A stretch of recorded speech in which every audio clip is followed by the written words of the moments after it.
Bonjour, c'est CLT Survival. On fait un autre dévoilement de boîte car celle-ci est arrivée vraiment à une courte période après la précédente que j'ai reçue l'autre semaine. Donc, je présume que la précédente était en retard. C'est pas grave. Une autre boîte à vous révéler, la boîte 86 préparée. Restez là.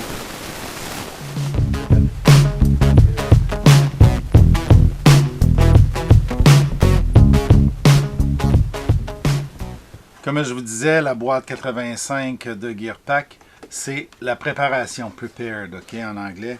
Donc, préparation, prepping, qu'on appelle aussi des systèmes qui vous permettent de vous préparer à toutes sortes d'éventualités.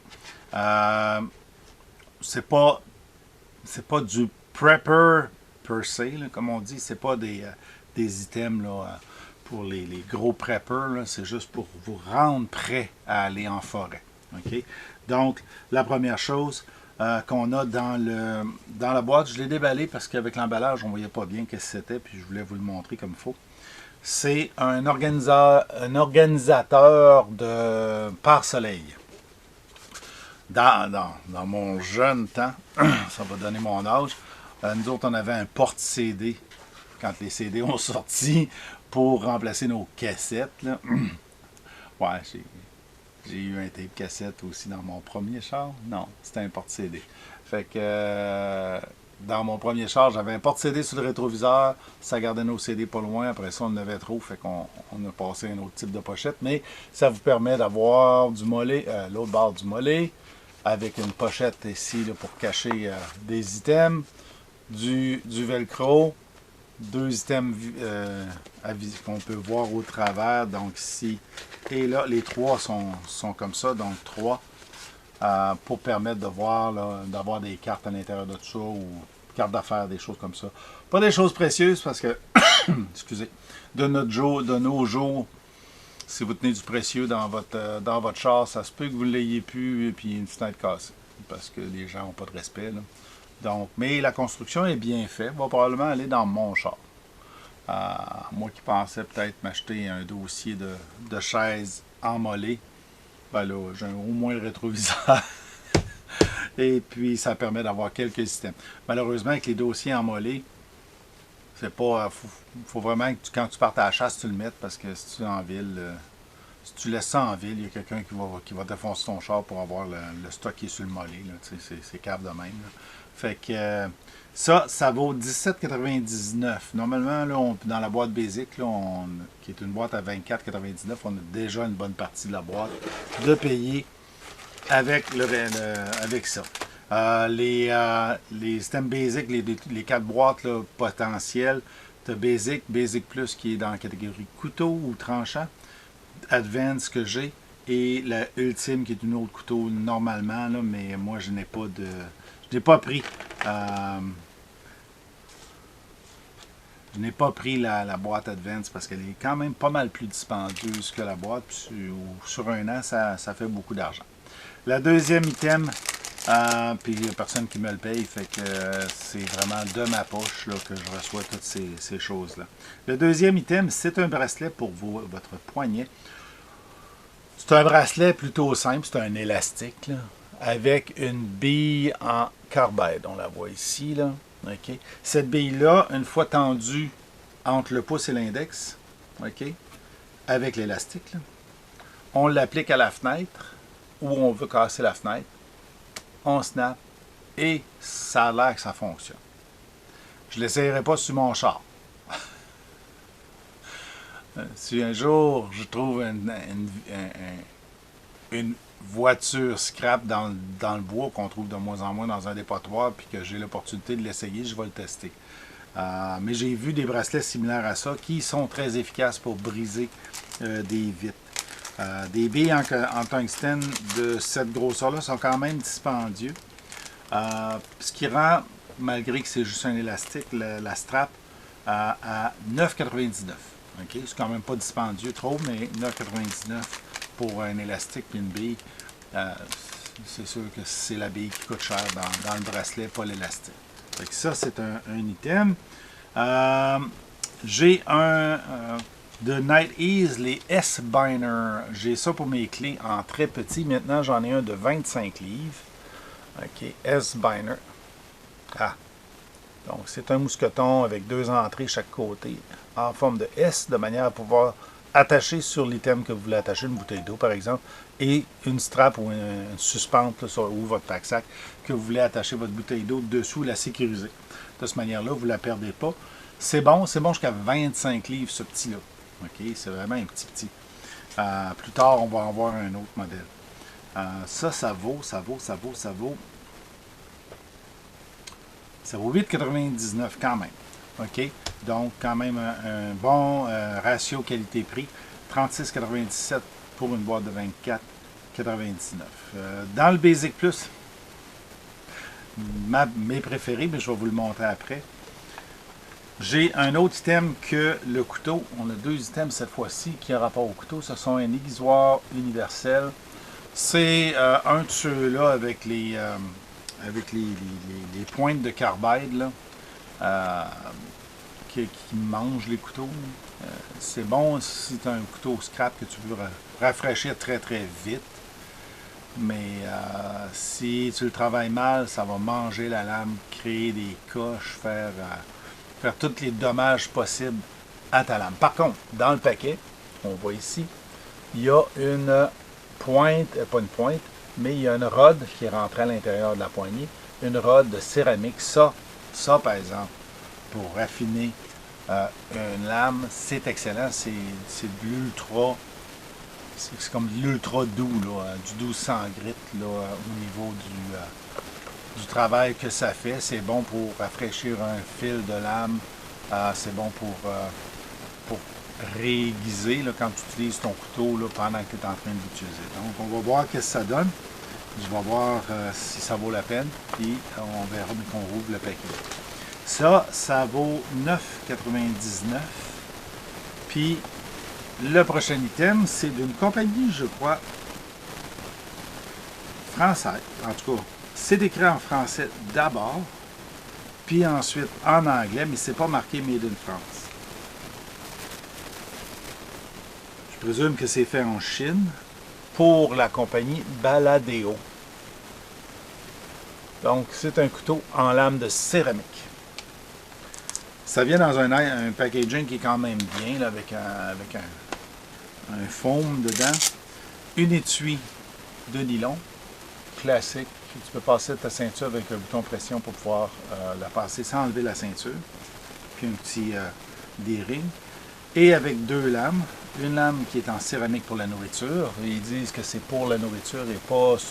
faut pas que votre surface soit rugueuse ou dure. On va utiliser une planche en plastique ou une planche en bois pour utiliser ça. Parce que ça, c'est de la céramique, c'est fragile. Ça s'use très facilement si vous utilisez une roche, par exemple. Le couteau de métal est en stainless. Donc, ça nous donne un outil, OK? Un outil de travail de notre nourriture en forme. Une lame en céramique, là, vraiment, c'est la première que j'ai au niveau d'un couteau. Et ça, elle est pliante. Donc, pour votre kit là, de nourriture, ça fait un couteau classique aussi à traîner. Vraiment bien. Mais c'est une lame qui est relativement fragile. Difficile à aiguiser aussi. C'est probablement la rod de céramique que je viens de recevoir qui va me permettre de garder ce couteau-là coupant. OK? Pour un collectionneur, ben là, j'ai une lame en céramique, fait que je viens d'avoir un autre item d'un autre type de couteau que je n'avais pas auparavant. Là. Donc ça, c'est bien. Il y a un petit livret qui vient avec, mais personne ne dit si ça vient de France. Je vais aller sur Internet éventuellement pour voir. Baladeo, ça vient d'où? D'après moi, c'est France parce que le packaging est fait français d'abord. Fait que c'est ça. Ça conclut la boîte Basic Plus, pas la boîte complète de ça. Il me reste un niveau. Et ça l'a amené le prix à 64,95 par rapport à 49,99 que je paye. Donc, vraiment un item de bonne valeur, un tiers à peu près de la valeur au-dessus. Ça se maintient pour le reste de la boîte. Le prochain c'est un classique. Des gens qui sont préparés. Quand tu vas dans le bois, celui-là s'appelle Off-Grid Tool. C'est probablement une compagnie américaine, mais c'est fait en Chine. C'est une lampe à 4 modes. Haut, bas, rouge et flash. Là. Donc, un strobe là, qui va faire teinter ta lumière là, à différentes reprises, probablement dans le rouge. Fait que two red lights and a red strobe, c'est ça. Donc, en rouge, tu peux avoir le mode où ça flash pour signaler ta présence. Le mode rouge est le fun parce que en forêt, nous autres, avec les cadets, souvent on va travailler de soir, tard, l'hiver, là, donc les sous-lampes. Puis quand tu as une lampe de poche, comme j'en ai une super puissante, quand je l'allume, j'aveugle tout le monde. Tu sais, si je suis leader d'un groupe qui se déplace en forêt, ben la grosse lampe, je peux l'utiliser, mais oublie ça après ça, voir dans le noir. Là. Fait que moi, je suis un adepte de ceux qui marchent dans le noir, sans lampe, ou avec du rouge autant que possible. J'en avais pas avant, là j'en ai peu, parce que j'ai récupéré celle de mon père. Fait que j'ai une nouvelle lampe de poche, ou lampe de tête, là, de différentes intensités. Fait que c'est intéressant, toujours. Ça a une valeur de 20$, 19,99$. C'est pas mal le prix qu'on trouve partout. C'est pas difficile de trouver des lampes de ce type-là à ce prix.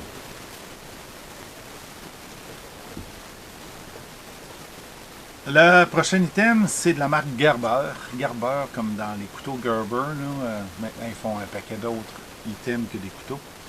Gerber a lui aussi une Spork, un équivalent à Spork, il l'appelle la Devour. Ok, en anglais, Devour, c'est dévorer. Une fourchette cuillère. On voit les dents de la fourchette ici, là. Je vais essayer de la montrer un petit peu mieux. Je me cache en même temps. Donc, on voit les dents ici. Puis, on a le cuillère avec le manche. C'est en aluminium anodisé de couleur onyx, donc gris. C'est très léger. Ça a l'avantage d'être hyper léger. Plus léger que ça, c'est du titanium. Puis là, ben, le prix va monter. Ce qui est le fun avec, c'est que vous avez un petit outil qui est attaché à l'arrière. On le voit mal parce qu'il n'est pas fait pour que tu le vois au travers, mais l'outil, c'est ça ici. C'est un ouvre-canne, ouvre-bouteille, décapsuleur, puis un pry bar. Le pry bar, ben, c'est peut-être pour ouvrir ta canne que tu viens de couper là, avec ton ouvre-canne. Pour sortir, là, plus que utiliser la pointe de ton couteau, puis comme d'habitude, casser la pointe du couteau. Fait que ça a l'avantage de te donner tous les outils que tu as besoin là, pour manger en forêt. C'est un classique sport qu'on peut en avoir en plastique, on peut en avoir en titane, on peut en avoir en aluminium, dépendant de vos besoins. Celle-là a une grande poignée. Là. Tu sais, regarde ça, c'est ma main. Là. Ça veut dire que j'ai un tiers de plus de poignée, on le voit ici, là, que la largeur de ma main. J'ai comme 2 doigts de plus. Fait que si tu fais la cuisson en plat, dans un pot, comme moi j'ai un petit chaudron là, vertical, ben ça te permet au moins de ne pas te plonger les doigts dans le liquide ou de te mettre les doigts sur le côté du chaudron qui est chaud. Donc ça te permet d'avoir une meilleure portée qu'une Spork là, qui est beaucoup plus courte. J'en ai une ici en plastique. Ouais, j'en ai une ici. Tu sais, une Spork, là, c'est ça, là, puis ça se manœuvre mal des fois. C'est à peu près à la même longueur. Ceux-là sont fragiles, ils cassent. Ils sont en plastique. Ils sont cheap. Cheap dans le plastique. Fait que l'aluminium, au moins, ça se brise pas. Ça peut se déformer, mais ça se brise pas. Ça a une valeur, c'est quand même dispendieux. C'est 25,99 pour une cuillère. OK. Titanium, ben là, on parle d'à peu près le même prix, peut-être plus, là, qui fait quand même des outils pour manger un petit peu dispendieuse. Le prochain item, c'est le deuxième S-Biner que je vous parlais, mais celui-là à 75 livres. Donc, avec lui, on peut suspendre un sac de jour, par exemple, ou un sleeping bag, à notre corde de... Tu sais, avec ces deux S-Biners-là, on suspend sur la strap d'équipement que j'ai reçu l'autre semaine. On suspend nos choses sur la strap et puis on va pouvoir l'utiliser, suspendre les choses. Fait que ça nous permet de ranger nos items à portée de main sans avoir à se battre avec un nœud et une corde là, pour pouvoir l'attacher. Ça, un petit pack-sac. Ça, une bouteille d'eau jusqu'à 25 livres, donc une bouteille d'eau, un 4 litres d'eau. 4 litres, 4 kg. Ça, c'est 11 kg. OK? Donc, quand même bien. Le gros S-Binder est à 10,99, donc 2 piastres de plus que le petit. C'est quand même raisonnable. C'est sûr, puis moi j'en ai des extra petits pour mes clés. Quand je mets des accessoires sur mon porte-clés, ça me permet d'avoir, je peux même mettre un couteau, je peux même mettre un paquet d'affaires. J'ai un paquet de ces petites attaches-là pour monter. J'avais monté comme un kit sur porte-clés, mais c'est ben trop pesant. Même mon porte-clés actuel est trop pesant. Il faudrait que je sépare tranquillement les choses. Donc 10,95. Le prochain, on le connaît tous, on l'a tous entendu parler. Ce sont les Fisher Extreme Condition Retractable Pen. Ça vient de la marque Fisher Space Pen. Okay? Celui-là, c'est un marqué comme de quoi il est écrit. C'est plus un marqueur de vêtements. Écrit aussi sur les surfaces graisseuses. Donc, toutes conditions, par en haut, par en bas, ok, sous l'eau, qu'ils disent. Donc, c'est une cartouche qui est scellée. Aussitôt que je vais le faire fonctionner, je vais pouvoir le tester. Et puis, c'est un nouveau crayon. C'est sûr qu'il faut partir, là, parce que sans ça, il vient partir. Yes. Fait que ça écrit. C'est un crayon. Fait que c'est le but, mais ça écrit dans toutes les directions, sur toutes les surfaces. Quand même bien. Et puis, on va pouvoir mettre ça dans nos... jusqu'à, aussi, de moins 30 à plus 250 Fahrenheit. Moins 30 Fahrenheit, c'est presque moins 40 Celsius. Donc, dans une voiture, je pense que sur mon visor, ce crayon-là va aller pour que je puisse avoir toujours de quoi écrire, même quand il fait bien frais. L'avantage, c'est que tu n'as pas besoin de te préoccuper de la direction dans laquelle ou sur quoi tu écris, parce que le crayon, il est fait pour ça. Je crois que la cartouche est pressurisée ou quelque chose de même. Donc, ça nous fait un crayon qui coûte 8,95. Quand même pas dispendieux pour un Fisher Space Pen, parce qu'il y en a 50 pièces. Hein. Et puis, ça nous amène la boîte à 130,87. Donc, une trentaine de dollars au-dessus du prix payé. Ce qui est bon, c'est un tiers. C'est une belle valeur pour la qualité des items qu'on a à l'intérieur. Et ceux-là sont pas mal tous utilisables, dans mon cas, à moi. Ça va me faire du backup, ça va me faire des choses comme ça, mais au moins, je vais pouvoir choisir qu'est-ce que je traîne là, pour mes expéditions avec les cadets et pour les choses comme ça. Donc, ça conclut. J'essaie de tenir ces vidéos-là à pas trop long parce que c'est rien qu'un unboxing. C'est rien de vous montrer le stock que je reçois dans mes boîtes. Comme je disais, cette boîte-là est arrivée vraiment court après l'autre boîte qui a probablement été retardée. Il faudrait que je vérifie les dates avec lesquelles j'ai fait mes unboxings, mais il me semble que c'est long entre les deux. Là, fait que c'était long entre l'autre, puis c'est très court en celle-là. Fait que ça nous donne une autre vidéo de fait là, pour vous montrer que ces boîtes de souscription-là, des fois, ça peut être intéressant. En tout cas, ça allait être suffisamment intéressant pour moi pour avoir renouvelé une deuxième année. Parce que je le paye de ma poche. Puis c'est quand même dispendieux quand tu mets 100$ par mois. Tu es capable de faire la maths pour avoir de ces boîtes-là. Fait que moi, je paye à l'année, ce qui me donne un petit rabais, mais pas tant. Fait que c'est vraiment intéressant. Puis ça me permet d'avoir des fois des équipements que j'aurais pas été acheté. Voilà, ça conclut ce vidéo-là. Si vous avez aimé les vidéos, donnez-y le thumbs up ou le thumbs down, ça n'a pas d'importance. Partagez, souscrivez ou abonnez-vous. Et commentez, ça va me faire plaisir d'avoir vos commentaires sur ces vidéos-là. Je sais que ça ne plaît pas à tout le monde, mais au moins ça vous donne quelque chose à voir puis d'intéressant. Éventuellement, tout cet équipement-là, je vais passer au travers, la majorité, je vais passer à travers puis je vais les réviser. Voir les différents types, par exemple, de headlamp. Là, je suis rendu avec plusieurs. J'en ai de haute puissance, basse puissance, puis avec différents modes, on va pouvoir voir la différence entre les différentes lampes. Comme je vous disais, donnez thumbs up, puis on vous revoit dans le prochain vidéo.